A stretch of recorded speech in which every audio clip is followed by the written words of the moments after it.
The regular meeting of the Mishawaka Common Council for Monday, August 1st will please come to order. Good evening, folks. Those of you who are with us, if you would, as we always do, we ask you to check your cell phones to make sure that they are on silent or vibrate. We thank you for that. For those of you participating remotely, good evening as well.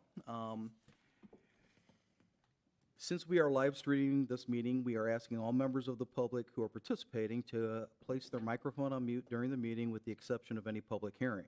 At the appropriate point in the public hearing, I will invite the public to unmute their microphone for purposes of submitting such comments as they may wish to make, one person at a time. All persons wishing to make public comments will be asked to first state their name and address for the record.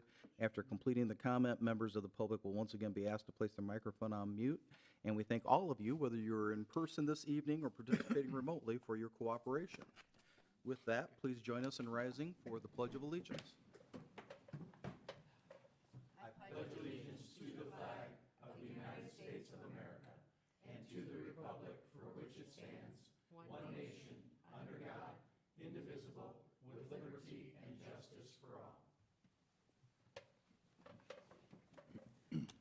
Madam Clerk, would you please call the roll?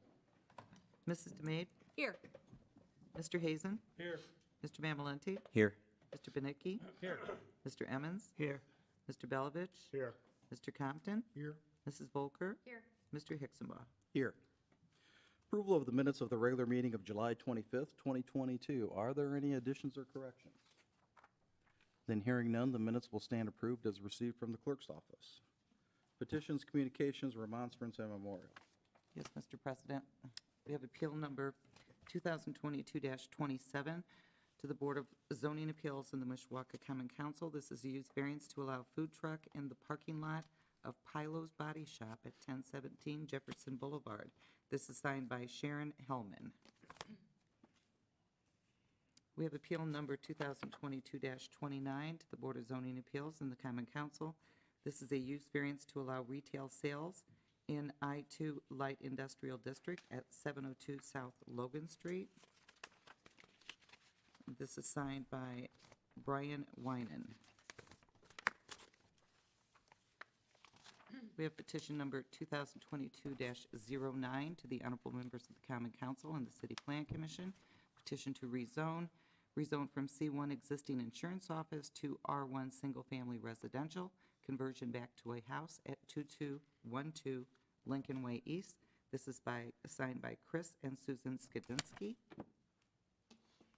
Petition number 2022-10 to the Common Council and the City Plan Commission. Petition to rezone from I-1 Light Industrial to R1 Single Family Residential for an existing house at 805 South Logan Street.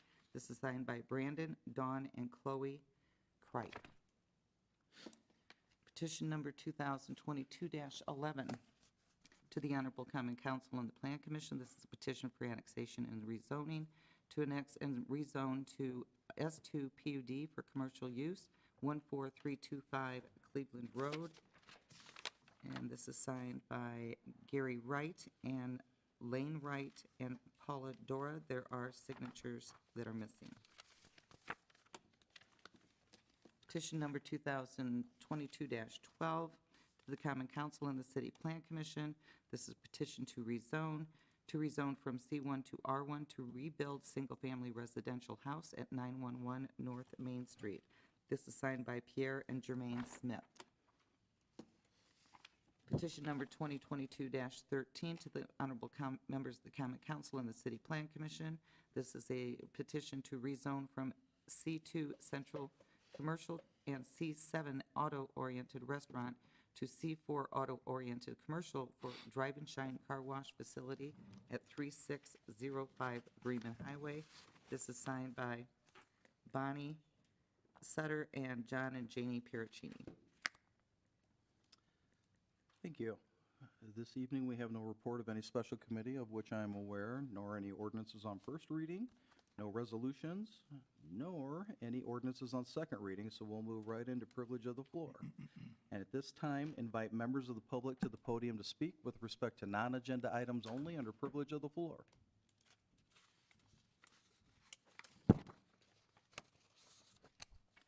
And we will extend that same invitation to those participating remotely.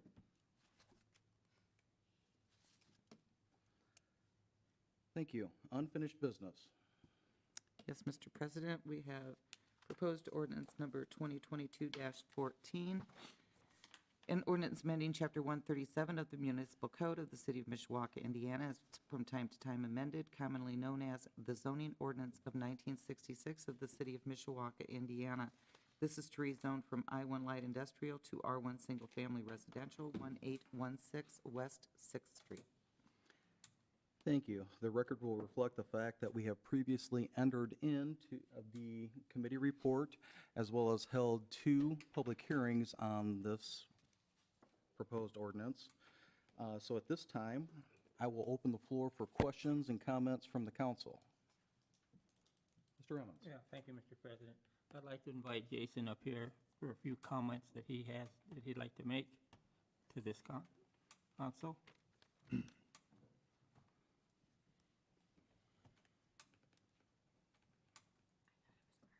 Jason Van de Zandy, 1802 West 6th Street. Obviously, Evan and I have talked about this. We have not reached an agreement money-wise on it. Obviously, we're 100% against losing more industrial property in this area.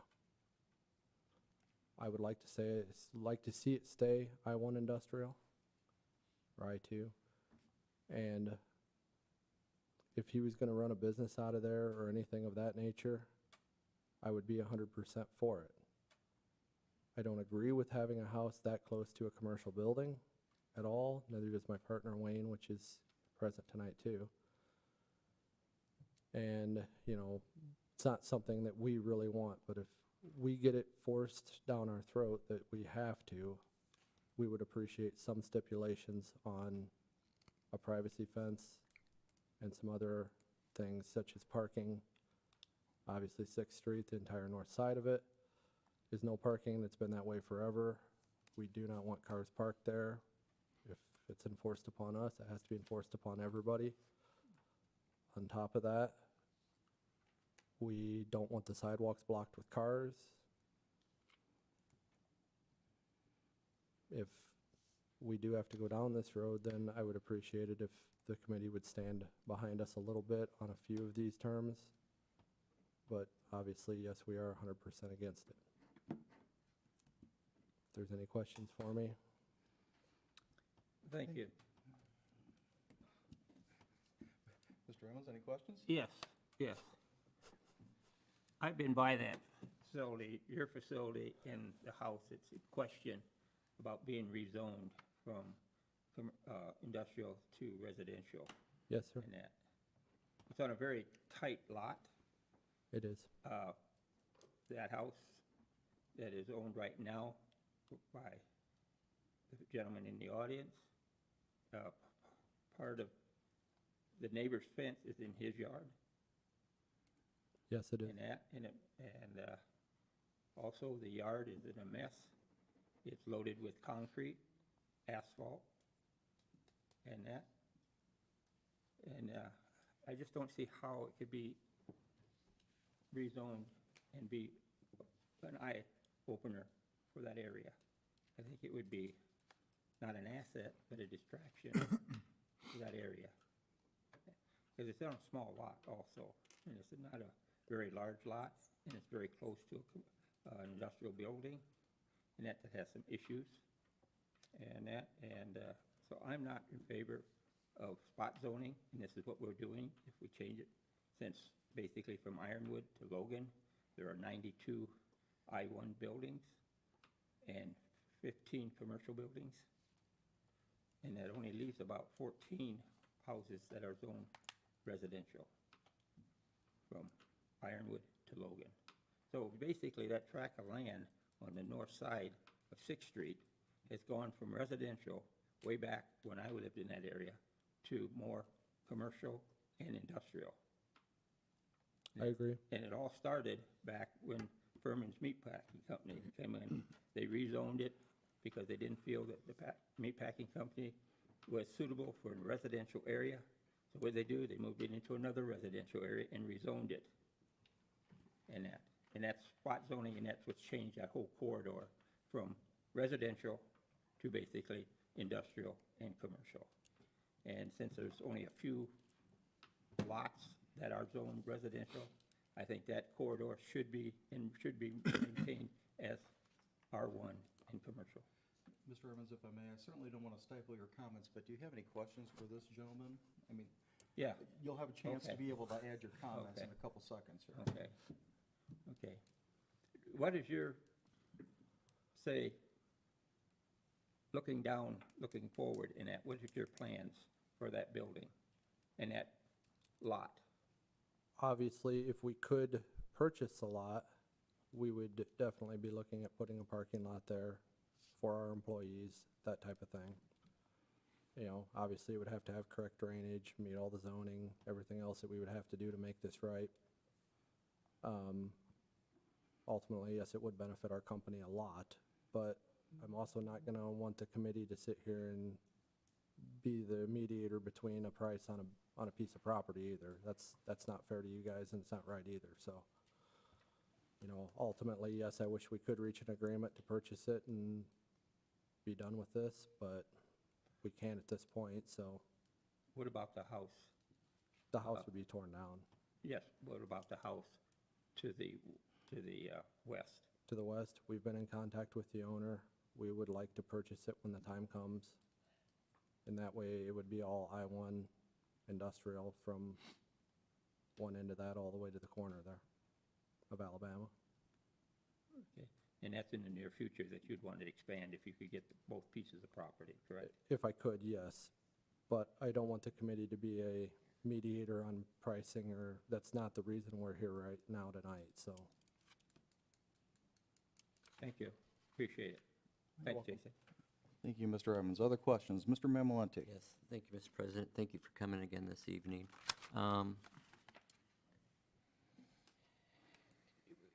We put some pretty stringent stipulations with Mr. Forsland if we were to convert this to residential, and he has agreed. If we were to keep this industrial and you were to purchase it, would you be willing to stipulations as well? My fear is you buy this property and then it sits there, or perhaps this would make a great rental and keep that as a rental. So my point is, if you say you're going to tear it down, put it in a parking lot, what time frame? Say you closed on the property this week. How As- soon would it be As demolished? soon as humanly possible. That building it seems to be a draw for the wrong kind of crowd. It keeps coming into that area. The more of that we can get rid of, the more we're gonna lose the problem of people dumping in the alley, everything else that's taken place. I mean, it's not uncommon for once or twice a week for somebody to drop a pickup truck load of stuff in the alley behind either that house or our building. The more we can open this up and make it more desirable, the less problems I believe we're gonna have with crime and that type of thing. So just to reiterate and ask the question, if you were to purchase it, you would feel Let- comfortable within 30 days, agreeing to perhaps 30 days to demolishing the home and starting on a parking lot? I would like to say 60. It's gonna take a little bit to get everybody's ducks in a row in order to do what needs to be done there. And at this point, and I know you had a purchase agreement in hand, and that was torn up. Yes, Did it go on the market? yes, I believe so. How come you didn't put an offer in? It was never brought to our attention at all. And I would hate to ask Evan, but I think it was, what was that through? When, Gentlemen, if you could direct your comments to the council rather than having sidebar sorry, conversations, we'd appreciate it. I don't have an idea who it was through, and that's the problem, because otherwise we would have chased after it if we would have, so. That answered my question. Thank you. Thank you. Other questions? Mr. Belovich? Thank you, Mr. President. The last meeting, we had a discussion about the fire marshal and the close proximity of the buildings. Did fire marshal talk with you at all? He did, he was out. And what were the results of those discussions? There That wasn't a, discussion? there really wasn't a whole lot of results out of it. as he put it, yes, it is close, but we do have a 2-hour firewall there on our building, being it's concrete block. My personal belief is I don't know if he took into consideration of the roof that's on our building and the complete wooden structure of that house. At that point, that's all I can really say about it. There was no real great conclusion between all of us on it. Okay, thank you. Thank you. Other questions? And sir, thank you again for being here. I want to make sure that I understand what you shared with us in response to Mr. Emmons' questions. I heard a mention of a condition that if this is going to be rezoned, that you'd like to see a privacy fence erected Yes. around the entire property, or did you have one particular segment of the property in mind? Obviously, the east side of it, where our building is at, and I would like to see it, and myself and Evan have talked about this too. I'm sorry, and I didn't catch that last part. I say Evan and I have talked about this, Okay. and I would like it to start, at the corner of his house, come out, as far as we can, without blocking views, then go all the way to the other end, into the back where the fence is. Okay. And then I heard your other 2 points about no parking on Sixth Street and no cars parked over the sidewalk. In a couple seconds, I'm going to defer on that, and I'm going to ask Mr. Prince to address those, because I believe that both of those items would already be independently covered in our city code, at least one of them, the parking on the sidewalks. That's a code violation for anybody. It is. Covered. And quite frankly, that's one of the long-term complaints that we had with regard to the prior owner that you've rectified, and we appreciate that. We've done the best we can. We're still fighting it. Understood, understood. And then I wasn't sure if I heard you mention another condition that you were suggesting, or are the privacy fence, no parking on Sixth Street, and no parking on the sidewalks, were those the 3 points that you wanted us to consider, or was there another one? That's it. That's it? Yes. All right. Thank you, sir, I appreciate it. Thank you. Other questions or comments from the council? Mr. Forsland, I have a couple questions for you.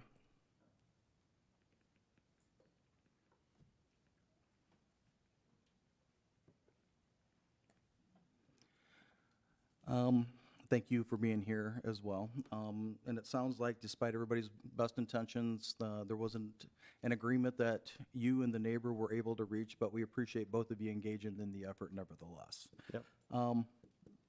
We went through a fairly lengthy list of conditions the last time around, and you were willing to voluntarily enter into those. And then we just heard 3 additional conditions, 2 of which I'm going to ask Mr. Prince to address, but let's walk through them anyway. The first is with respect to a privacy fence on the east side of the property that you own. And it sounds like there may have been some conversations.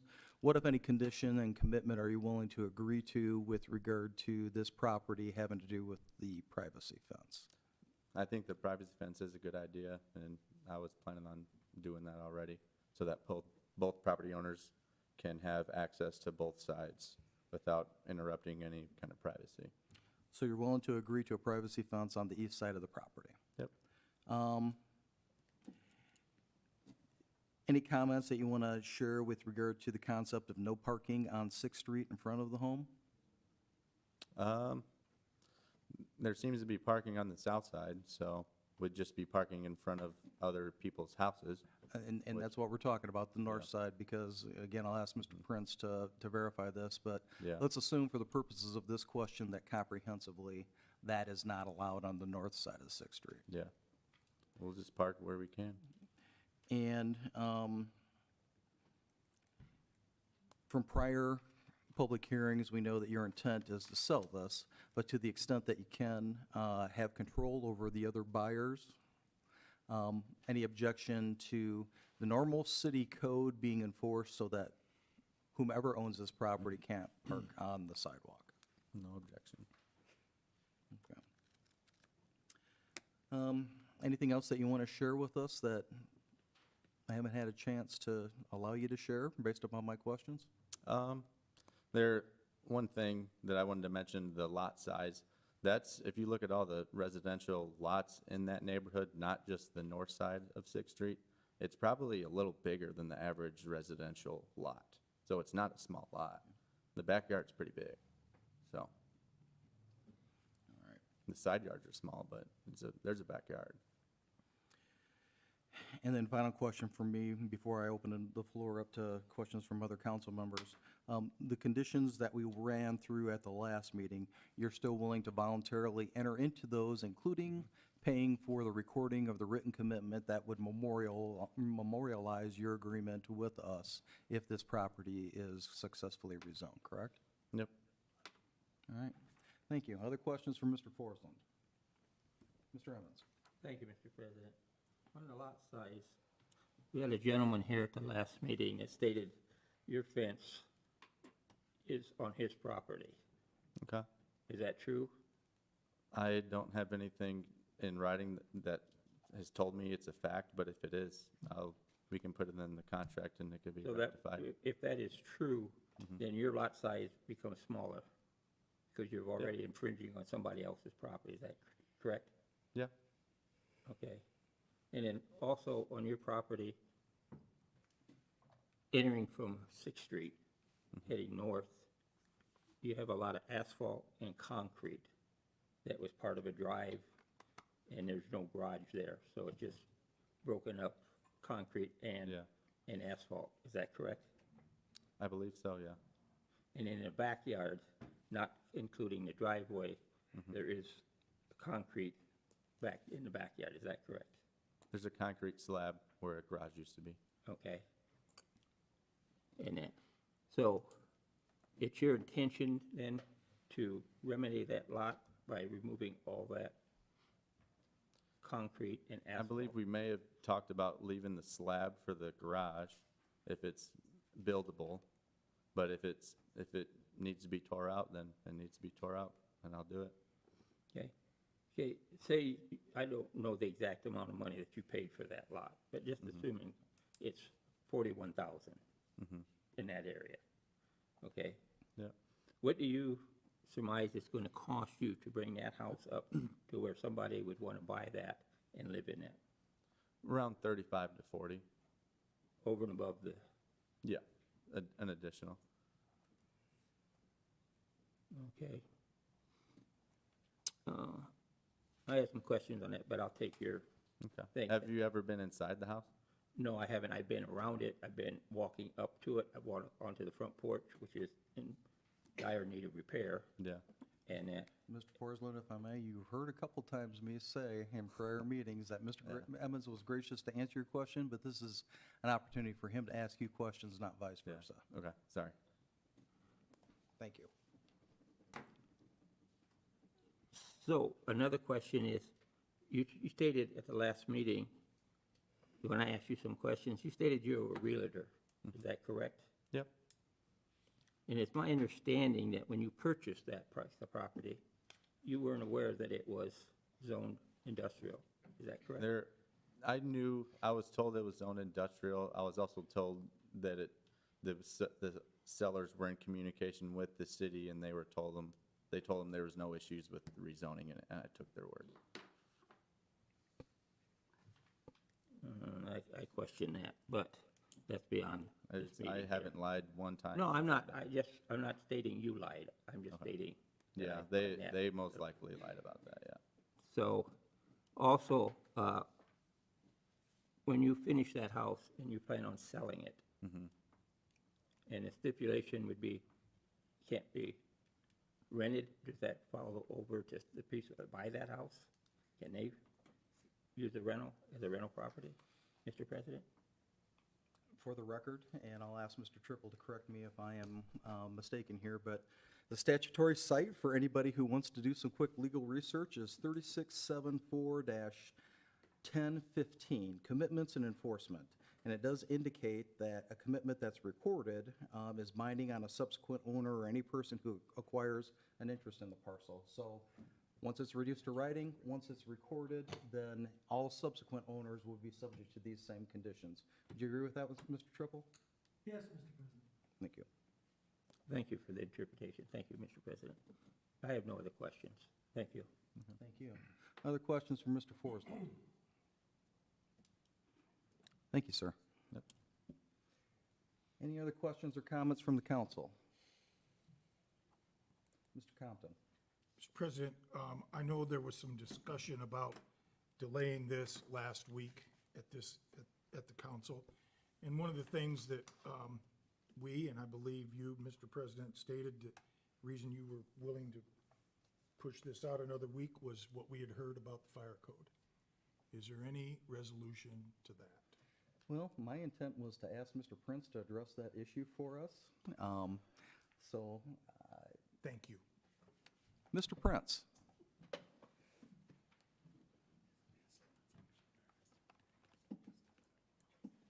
Good evening, Mr. President, members of the council. Where would you like me to begin? Let's start with Mr. Compton's question, both at the last meeting and this evening, and then particularly at the last meeting, my friend and colleague, Mr. Emmons, read a text that referenced an opinion that had been stated by one of our local fire marshals with regard to the habitability of this home. And we had some discussion with Mr. Spear about the staff report. Would you agree with me that the staff report doesn't reference any concerns on the part of the fire marshal? In fact, the fire marshal reviewed the request and indicated approval without comment on their reply. Following the meeting, Mr. Spear confirmed with the fire marshal that that he stood by that. And let me dig deeper in terms of, there are always concerns when you have homes in close proximity. And he did, in fact, express that these homes or the two structures are close together. But we have many of what I would call non-conforming situations where properties are close together, and that would not preempt a zoning request. Essentially, that's what they deal with all over the city, so there is no factor regarding fire suppression. It is just we would never want to build something this close now, but it's a non-conforming situation. So just to close the loop on that point, our standard process with regard to these type of rezoning requests is to have all city departments, including the fire department, review the request, correct? All applicable departments. correct. All applicable departments. The fire department and the fire marshals approved this request, and we received no concern. There was a concern that was expressed, but there was not a recommendation made that The zoning be denied. be denied based Correct. upon that concern. Correct. All right, thank you. A couple other follow-up points. We had some discussion this evening about the request of the neighbor to deal with two additional conditions. Let's set aside the fence issue for the moment, since that appears to be agreeable to Mr. Forslund as well. There was the discussion of a commitment with regard to no parking on 6th Street. On the north side of 6th Street, more to the point. Is 6th Street, to your knowledge, already comprehensively no parking on the north side? I know it is currently no parking in front of the business. I need to verify that that also moves further to the west, but I believe it would, and it would be enforced just like any other ordinance in the city. Okay. And then with regard to parking on the sidewalk, my foggy recollection, as I referenced earlier, was that we already have a city ordinance that prohibits any of us from parking over on the sidewalk and prohibiting other individuals from being able to traverse the sidewalk. Is that accurate? That is accurate. So with regard to the parking on the sidewalk, no need to, would you agree with me, there's no need to build that commitment in since that's already covered by a city ordinance that applies to all of us, including this The situation? only thing that I haven't investigated is if there's room to park and not block the sidewalk there. So if there's not room to park, it may be worth just referencing it in the commitments for the understanding of the property owner or anybody buying the property. As you can understand, being an attorney yourself, that if somebody does a title search and finds that property or finds that commitment, they may be better aware of it than trying to scour through pages of city ordinances to find it. And if it is going to be an issue, we'd much rather have it, that understanding of anybody going into the property than to bring it up as this conflict exists. That makes sense. I appreciate that clarification.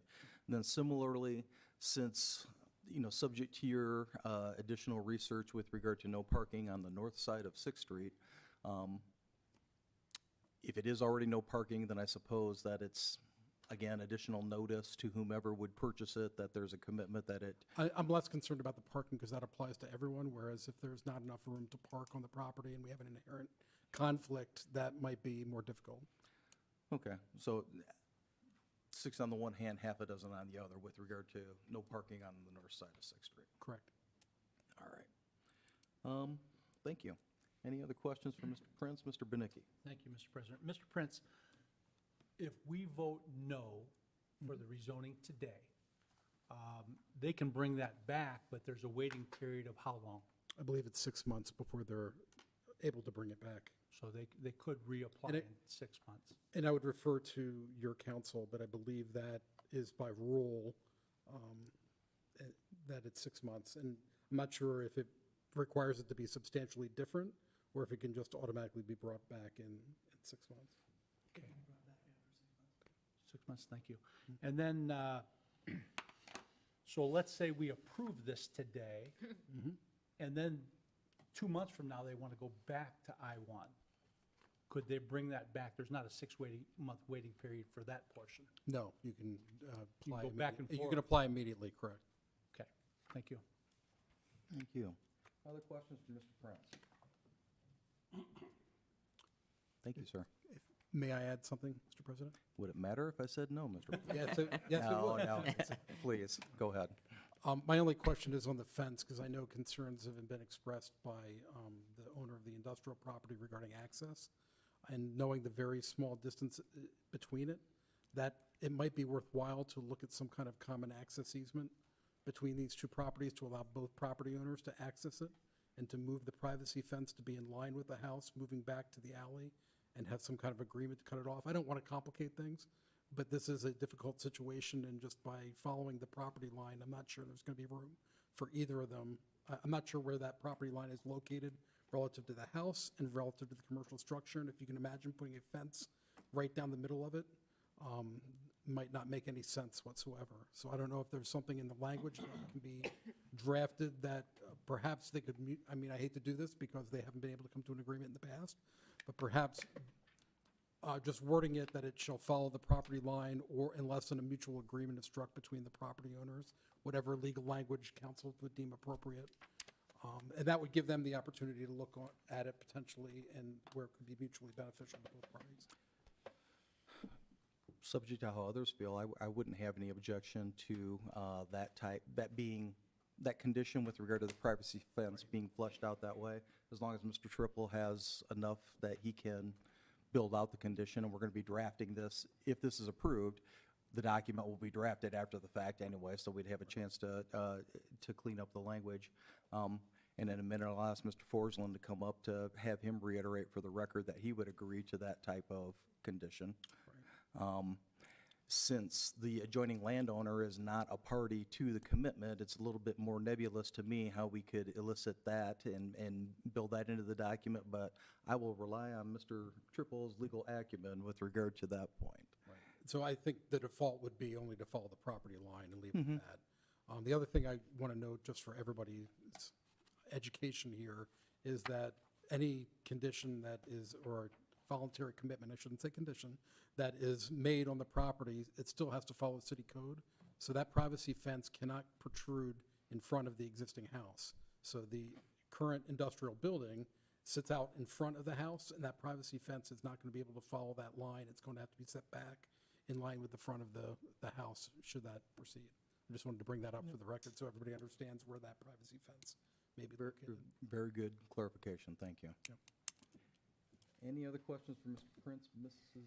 I don't have a question. I had a comment, and maybe it's not a comment, or maybe a clarification. My understanding was that the privacy fence that Mr. Forsland was talking about putting in was actually going to be, you were talking about putting it in a little bit from the back of the house and then going back to the property line along the railroad track, correct? So he was talking about actually even moving it in a little bit from the corner of the house so that there was plenty of access between the two buildings. Mrs. Volker, if we may, why don't we have Mr. Prince take his seat, and if we want to ask Sorry. a couple of questions of Mr. Forsland, we can have him come up and talk about the fence in light of this discussion. Thank you. Thank you, Mr. Prince. Thank you. Mr. Forsland?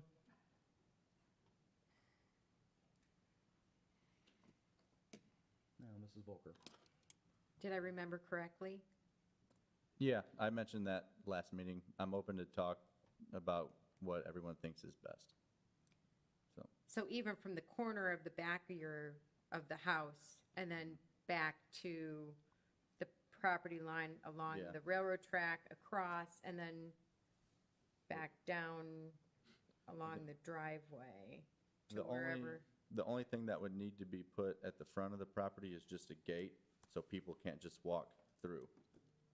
So the fence would end at the back of the house, and then we just build a gate on both ends. So that's something that you and the other property owner would have to work out? Yeah, Like a lock gate that you both would have access to? Yeah. But it would not be available from the like the, from the street Yeah. to just any person walking back?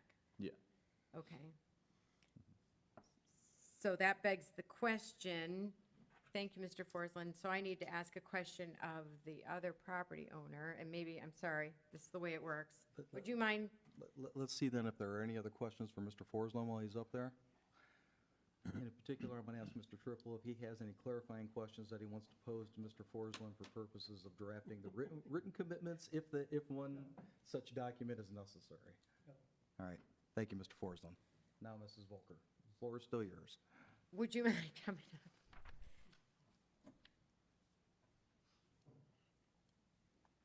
So when we're talking, thank you so much. When you're talking about protecting both of your properties, and if Mr. Forsland's going to put a fence, so here's the house, so the fence is going from the corner of the house back to the property line, and there's walkway between the two buildings. Would you be in agreement to put a locked gate between the two buildings that you and Mr. Forsland had a key to? Yes, as long as we have an easement there, that's large enough to at least get in there to do anything we would need to do on the side of our building. Okay. Obviously, there's also, which is partially on his property, a very large tree stump that's going to be in the way of this. That's going to have to be dealt with. I can't answer that. That would be Mr. Forsland would have to come back up and answer that one. You guys are gonna have to work that out. We don't need to do that. Okay, Good. thank you. Thank you. Thank you, Mr. President. You are welcome, Mrs. Volker. Thank you for your questions. Any other questions or comments from the council?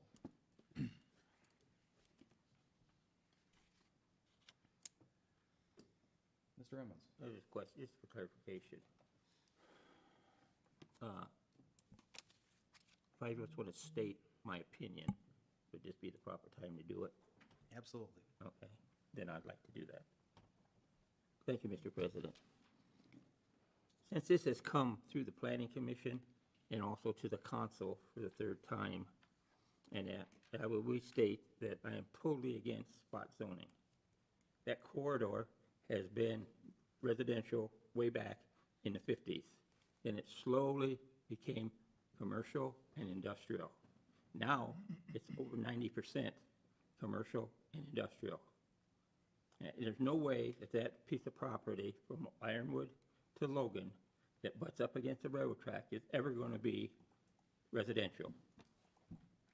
And changing one house back to residential, being next door to a industrial building and next to another building that is also industrial, there's no way that people want to buy a house in that area, knowing what it's next to.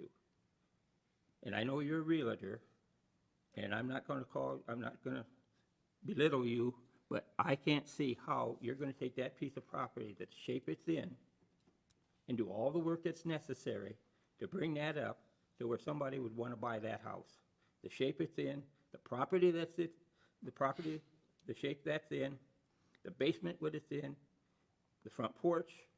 I don't see how you can do all that for $35,000. So, in my mind, you're throwing your money away. And it should be zoned industrial and maintained industrial, and at the time it's bought, torn down, and made into a parking lot that is conducive to the building and to the area. There's no way that that house should be rezoned residential. Thank you. Thank you, Mr. Emmons. Other questions or comments from the council? Mr. Benicki? Thank you, Mr. President. This is kind of a toughie here that, it's he said, she said kind of deal. At the end of the day, this has been a bad corridor, and we've had problems from that block for quite some time. Very vocal neighbors across the street that we've gotten very nice notes from, almost like love letters at times. But I think part of the problem being that when the house was purchased, it was I-1 light industrial. And, Mr. Forsland was unfortunately told a little fib that, the blessing of the city would be to change it. And I just don't see that as being factual. And, it's just so close to that building. Running a business myself, I know that, there's noise and all kinds of other things that can affect a next-door neighbor. And the last thing you want to do is, have your neighbors keep calling, code enforcement or whoever, well, they're making a lot of noise, they got to turn on the radio, whatever it is. I just like Mr. Emmons, I just don't think that this is the proper time to change this back to R1, and I'll be voting against it today. Thank you. Other comments from the council? Mr. Belovitch? Yes. Mr. Forsland, from my perspective, it doesn't matter how much money you want to invest in this property, that's your business. But what I have an issue with is taking something that is light industrial now, and if the situation, we would not allow, if there was no home that was there now, we wouldn't allow a home to be built there. And to my way of thinking, I think if we go ahead and approve this, or approve what you want to do, I think as a council, we're making a mistake, and I'm voting against it. Thank you. Other comments? Mr. Mamalante? Thank you, Mr. President. I'm still undecided at this point, so I'm just kind of verbalizing some of the notes that I've taken throughout this lengthy process. I guess first off, I drive by. To me, it looks like a house. It looks like a residential house. I think Mr. Forsland has agreed to many costly conditions and agreements, and I trust his expertise as his main occupation as a real estate agent. So he must know he's a pretty good agent if he can sell this house with these conditions. I hear personally quite often we have too many rentals in the city of Mishawaka. I think with these conditions, that it will not be a rental for a very, very long time.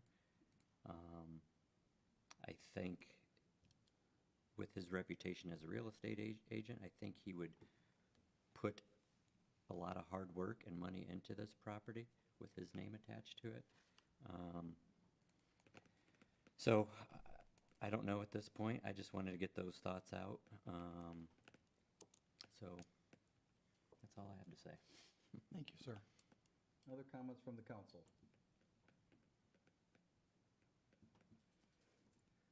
Well, I want to thank everyone who has appeared before us and spent some time with us now on 3 occasions for the information that they've shared.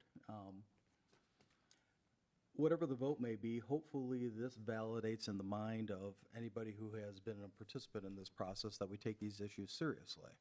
We want what's best for the neighborhood. But our charge under the law, in my opinion, is not just to do what's best, what we would prefer, whether we would live there or not. It's about following the law. And I'm compelled, I'm on the horns of a dilemma like Mr. Mamalante.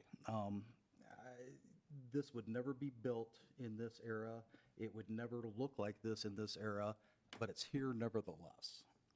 And on balance, I'm compelled by the findings in the staff report that rezoning this property to R1 would be compatible in the area, would be compatible to the area, that it's the most desirable use for this property, that being a single-family home,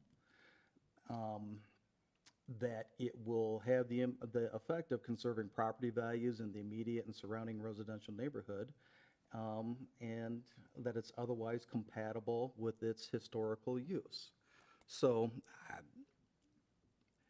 there are reasonable arguments to be made on both sides of this equation, in my opinion.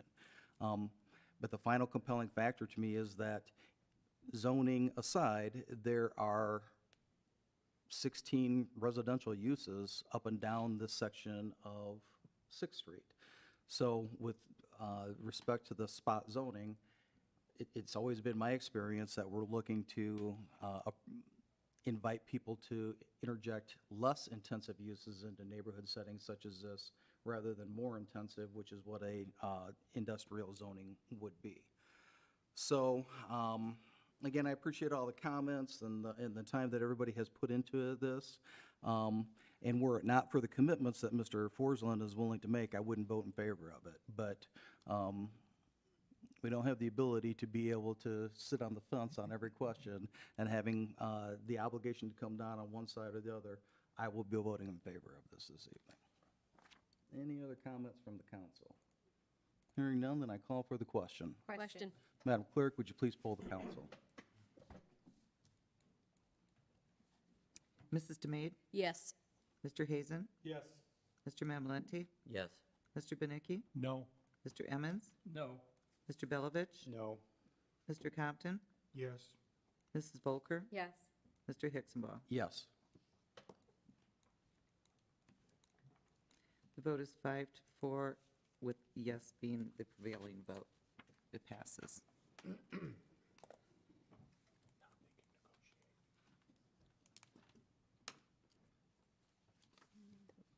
Madam Clerk, far be it for me to question anybody's math skills. But by my count, it was 6-3 with yes in the. I'm sorry, because I must have missed somebody, because I've got 5 yeses and I've got 4 noes. So you want to, Just 3 noes. Mr. Belovich, Mr. Emmons, Mr. Benicki. Mr. Belovich. I'm just going to call the roll again. Let's recall the roll, Madam Clerk. Mrs. DeMade? Yes. Mr. Hazen? Yes. Mr. Mamalenti? Yes. Mr. Benicki? Still no. Mr. Emmons? No. I had Mr. Emmons as a yes. This is the first time in almost 31 years that I've ever done this. So we'll put that on the record. Mr. Belovich? No. Mr. Compton? Yes. Mrs. Volker? Yes. Mr. Hicksonbaugh? Yes. 6-3.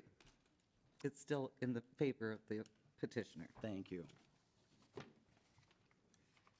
And with that, we'll move into new business. Is there any new business to come before the council? Oh, Mrs. DeMade, I'm sorry. Thank you, Mr. President. I just want to remind everyone that the West End Neighborhood Watch is inviting all of you to join us tomorrow evening at Merrifield Park for the National Night Out from 5 p.m. to 8. Representatives from both Mishawaka PD and the fire department will be there with their trucks and all good stuff. So, thank you. Thank you. Any other new business to come before the council? Mr. Mamalenti. Mr. President, just another reminder that the Twin Branch Neighborhood Watch meeting will be hosting a national night out tomorrow as well, starting about 5:30 at Twin Branch Park in the pavilion. I'm told they, Mr. and Mrs. Mullins, the organizers, have received a plethora of donations that they will be raffling off for any kids and/or adults. Plenty of food, so feel free to stop by and enjoy. Thank you. No other new business. Mr. Emmons. Thank you, Mr. President. Just a reminder that the West End Neighborhood Meeting will be on the 18th of this month, and Mayor Wood will be leading our meeting through the new utility building, police station, and City Hall, starting at 7 o'clock. So everybody is welcome, and I don't know exactly where we're going to enter yet, but that'll be put out for everybody to realize where you're going to go in And as usual, donuts will be ready from the West End Bakery. So it should be a pretty good turnout. I know everybody's anxious to see what it looks like. I know they're starting to give tours. I don't know exactly how much is completed, but they say a lot of it is really ready to go. So should be very interesting. So if you know of anybody that has interest in touring that facility, the 18th would be a good time to do that. So again, that's on the 18th at 7 o'clock downtown here. So thank you. Thank you. Other new business? If there is no other new business to come before the council, a motion to adjourn would be in order. So moved. We are adjourned.